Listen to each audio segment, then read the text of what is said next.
termos incomuns. Aquele que se apresenta falando com vocabulário repleto de termos incomuns, pouco usado pela maioria das pessoas, correrá o risco de não ser compreendido pela plateia. E quando os ouvintes encontrar dificuldade para entender as palavras, deixam de prestar atenção na mensagem.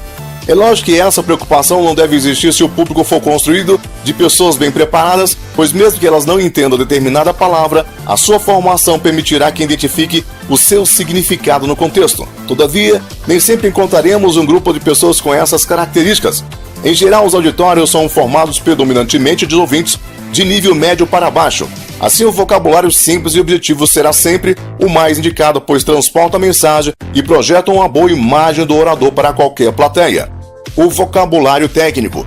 Cada atividade profissional possui um vocabulário próprio, composto por termos técnicos que identificam o seu assunto específico e facilitam a comunicação entre aqueles que atuam na mesma área.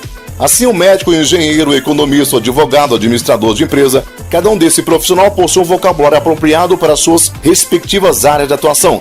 Agora, usar vocabulário próprio de uma determinada atividade profissional diante de pessoas que não estejam familiarizadas com ela é um grave erro de comunicação.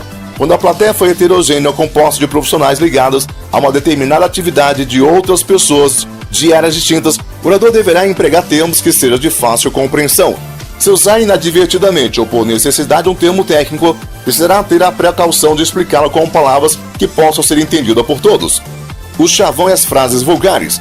Com excesso de uso por serem muito populares, algumas frases foram se desgastando e perdendo o impacto que poderiam provocar nos ouvintes. Antes de uma frase feita, analise se ela provocará o efeito que deseja. Coloque-se no lugar do ouvinte e imagine alguém empregando a mesma expressão. Como você reagiria? Precisamos afastar da nossa comunicação frases do tipo: Deus ajuda quem cedo madruga. O homem prevenido vale por dois. Quem não se comunica se trumbica. Uma andorinha só não faz verão. Veja que mesmo contendo às vezes certa profundidade filosófica, nada acrescentarão em nosso benefício porque foram excessivamente usadas e repetidas. Evite, portanto, introduzir em sua comunicação frases extraídas desses manuais populares com mensagem para todas as ocasiões, pois elas são mesmo para todas as ocasiões e por isso já foram exaustivamente utilizadas. Os tiques e maneirismo.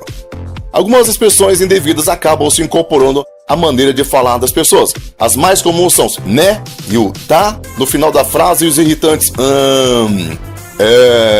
e colocados durante as pausas. Em casos mais graves, encontraremos até grandes expressões no final de cada frase. Nessas categorias temos os conhecidos. Você tá me entendendo? Tá compreendendo? Conheci um caso raro e até engraçado que no princípio me deixou espantado. Era um senhor de mais ou menos 60 anos, empreiteiro de obras, que antes de iniciar cada frase dizia rapidamente: o negócio, condição seguinte. Esses ruídos de comunicação precisam ser eliminados, pois podem desviar a atenção dos ouvintes e até comprometer a autoridade do orador. A maioria não tem consciência de que possui defeitos dessa natureza. Alguns ficam assustados quando descobrem as falhas ao assistirem a sua apresentação em vídeo pela primeira vez.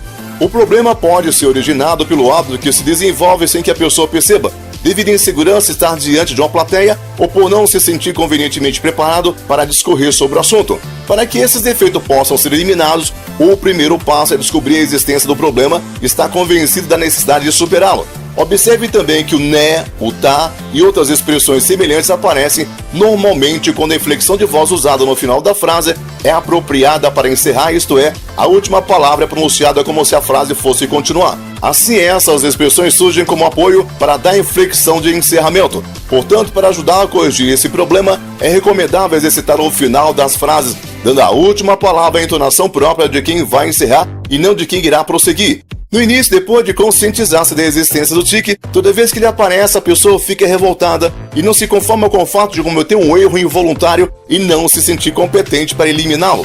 Com o tempo, a frequência diminui até chegar a números insignificantes.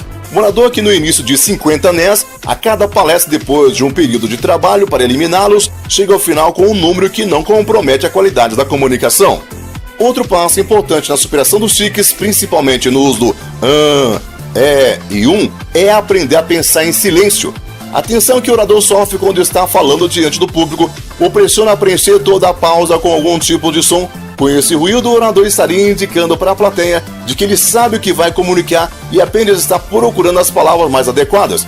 Por isso, enquanto ele pensa no que vai dizer, utiliza o por exemplo, para quebrar o silêncio. Precisamos ter na mente que o silêncio é positivo e muito necessário na comunicação e que o fato de ficarmos alguns segundos sem emitir nenhum som possivelmente nos ajudará a valorizar as informações transmitidas, aumentando o interesse do auditório por aquilo que vamos dizer ou facilitando o entendimento do que dissemos, além de tornar nossa fala mais expressiva e natural.